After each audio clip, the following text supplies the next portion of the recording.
Those that enter medical school have already proven they're intelligent and hardworking, but during those 4 years, there is a subset that thrive and not only enjoy the process, but also place themselves to match into the most desirable residency programs.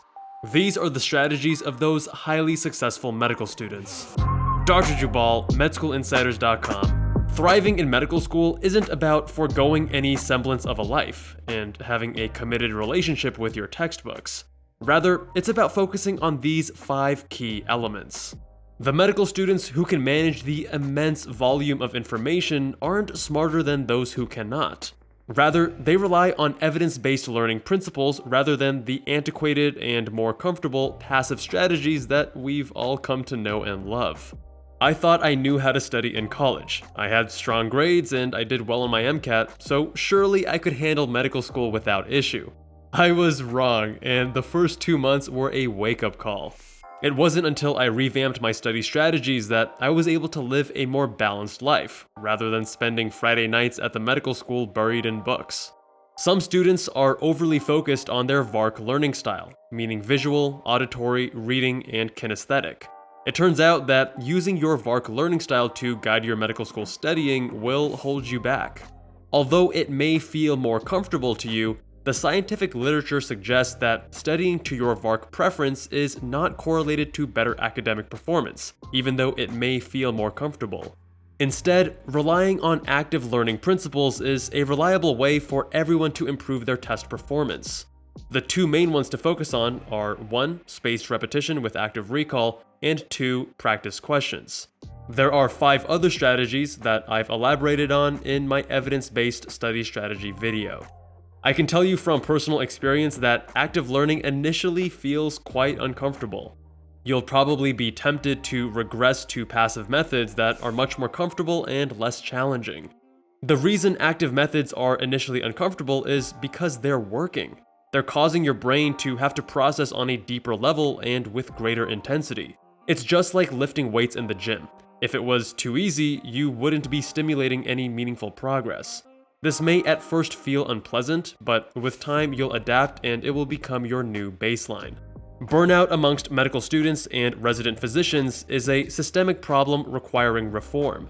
However, we're not going to fix that problem overnight, so rather than waiting until things change for the better, you must mitigate the risk for yourself. Take responsibility for your own health and well-being even when the system seems stacked against you. This may look different for each person, but the foundations hold true for everyone. Be uncompromising with your healthy habits around sleep, nutrition, and exercise. Some students get caught up with the latest nootropic or hot productivity hack, thinking that will give them the edge they need.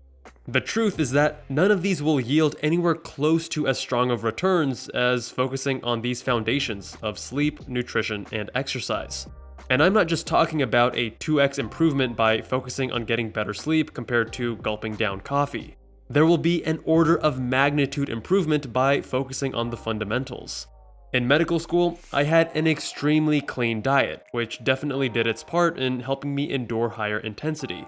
I was also regular about getting exercise in through the form of weights at the gym or riding my bike for transportation rather than driving my car. But in hindsight, I didn't prioritize my sleep enough, and I averaged 7 hours a night during my preclinical years and less during my clinical years. During your preclinical years, depriving yourself of sleep points to a lack of efficiency and focus during your waking hours. During your clinical years, there may be times when you're on call or simply have to be in the hospital for over 16 hours in a single day. In those instances, you won't get adequate sleep, but they'll be the exception, not the rule. You'll find that the top performing medical students don't blindly follow the pack. Instead, they question assumptions and seek to understand why things are done a certain way. In doing so, they are able to adapt and improve their own approach to yield stellar results. When I was in medical school, I was told that research was done a certain way, and if you followed those principles, you could hopefully get a publication or 2. I questioned the assumptions, knew there must be a better way, and created my own systems that resulted in dozens of publications and presentations, which was a strong selling point of my residency application. Research is one of the most powerful ways to differentiate yourself from other applicants, particularly in highly competitive specialties. By adopting this mindset, you'll learn to experiment and improve upon your study methods, hone your research skills, and find better ways to navigate the seemingly insurmountable challenges that inevitably arise. This mindset will serve you well not only in medical school and your future residency training, but also elsewhere in life. This is where you'll unlock so many hidden opportunities that are difficult to even imagine now. The possibilities are endless. For me, it started with questioning why my school didn't have a biomedical incubator, so I decided to start one. I then fell in love with entrepreneurship, started some side hustles, and ultimately those gave me the option to redefine my future career in ways I couldn't have even imagined just a year prior.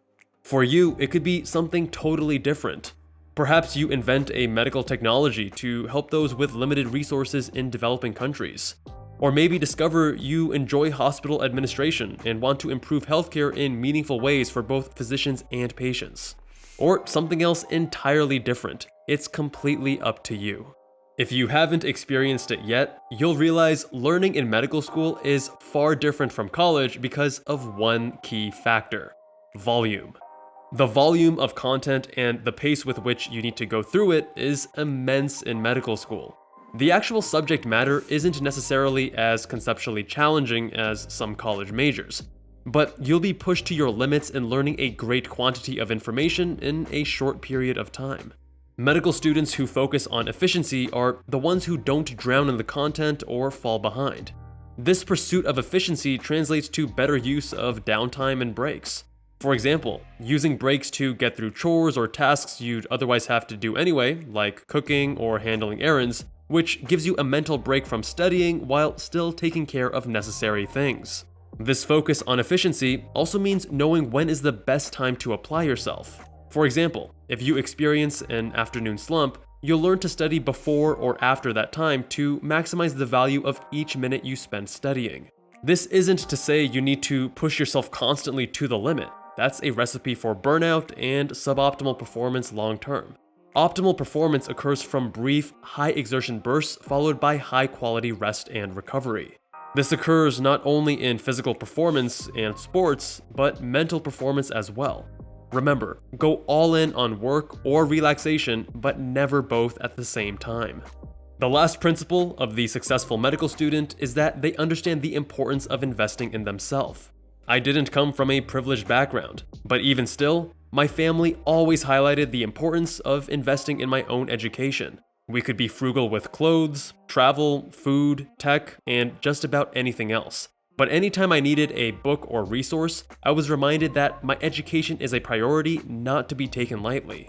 I could have downloaded the textbook PDF from a friend and saved $100, but the experience of reading the paper book and taking notes and marking it up gave me a marginally better experience. And that marginally better experience could be the difference of me getting through 50 practice questions or just 15. Just as people invest in the stock market to get a return on their investment, your education is an investment in yourself. The main difference is that your education can have a significantly higher ROI. By focusing on my education and investing in myself, I was able to get into multiple top medical schools, and little did I know, even make me competitive enough to earn merit-based scholarships that saved me hundreds of thousands of dollars. If you want to get more meta, this investment paid off thousands of times more because without it, I wouldn't have been successful with med school insiders. Think about it. If I was an average student that barely got into medical school, aspiring physicians like you would be less eager to learn from me, and the quality of my insights or advice would also be compromised. Invest in your future success through any of our services at Med School Insiders. Whether it's crushing the MCAT or USMLE, finessing a personal statement, honing your interview skills, or anything else related to excelling as a pre-med or medical student, we've got you covered. We've had over 3,000 customers so far and have an industry-leading 99% customer satisfaction rating. That's not an accident. We've obsessed and invested heavily over the past few years in creating our proprietary systems that allow us to consistently provide excellent service and deliver stellar results. That is the Med School Insiders difference. Learn more about why our customers love us at medschoolinsiders.com. If you enjoyed this video, check out my video on the anatomy of a perfect morning routine or my comparison of medical school and residency. Much love, and I'll see you guys there.